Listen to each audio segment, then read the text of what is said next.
What's up, guys? In this video, we're going to break down the concept of training your woman and see whether it's something that's actually possible.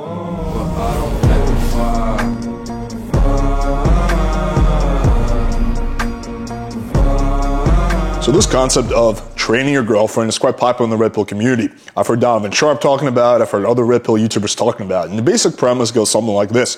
If you want to have a great girlfriend or great wife, you have to train your girl to fit into that role. No matter how great she is, she still needs to be trained to be the ideal partner.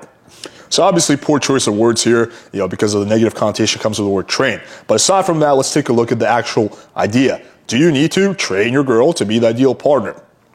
And the short answer is no. Not because it's somehow ethically wrong, but because it's simply ineffective. It relies on the erroneous assumption that identity level change is actually pretty easy and straightforward. It's not.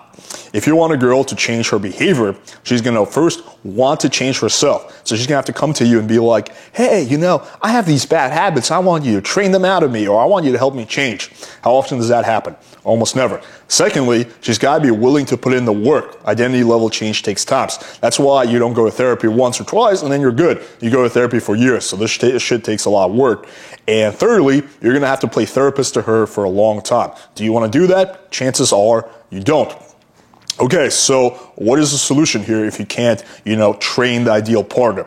The solution is, first of all, to look for the ideal partner. So instead of focusing on getting someone to train to be into that role, try to find someone who meets that criteria in the first place. Because the older you get, the more stuck in your ways people become. So if you're a guy who's in your 30s or 40s and you think you're going to train another girl in your 30s or 40s to, change her ways and become your ideal partner, you're living in a fantasy world. You're much better off looking for a girl who already meets the criteria you're looking for. Now, of course, there's no such thing as the perfect partner. Obviously, everyone has their own pros and cons, but you want to look for a girl that has a lot more pros than she does cons. So for example, for me, I look for loyalty, intelligence, a good sense of humor. I look for a girl who's honest, who's sweet, right? So instead of training these qualities into a girl, I'm going to look for a girl who already has them in the first place. The second component, once you get into a relationship, obviously there's an element of work here. So this comes down to communicating your wants and needs. Hey, babe, I like this. I need this in the relationship. A lot of guys are really bad communicating. A lot of girls are pretty bad communicating also, but guys, I think, on average, are even worse. So you have to be able to communicate clearly what you want. You can't expect the girl to just get it or to just know. The third component is having a very clear set of boundaries, right? So, you have your boundaries, and then if the girl crosses these boundaries, that's a no-go. Doesn't mean that you flip out or you have a little hissy fit or, a temper tantrum, but you do have clear boundaries. The same way you would have boundaries with your friends. You can get close with someone, but there's certain things that you're not willing to tolerate. And the last component is a willingness to walk away.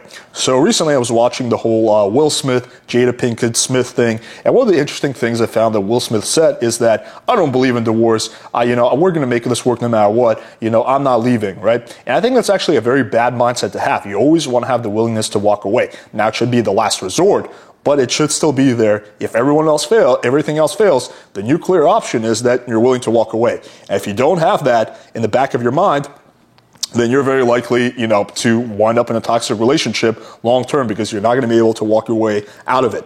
So instead of focusing on training your woman, which is, sounds good to some people in theory in the Red Pill community, aside from the fact that, any girl who you say, I'm going to train you, most girls are going to be like, what the fuck? Aside from that, it's just not practical. So focus on careful partner selection, communicating your wants and needs, expressing clear boundaries, and having the willingness to walk away if all else fails. All right, hopefully you guys found this video valuable. If you're enjoying the content on this channel, then smash that like button, hit subscribe, and click the bell for notification. Thank you guys for watching, and until next time.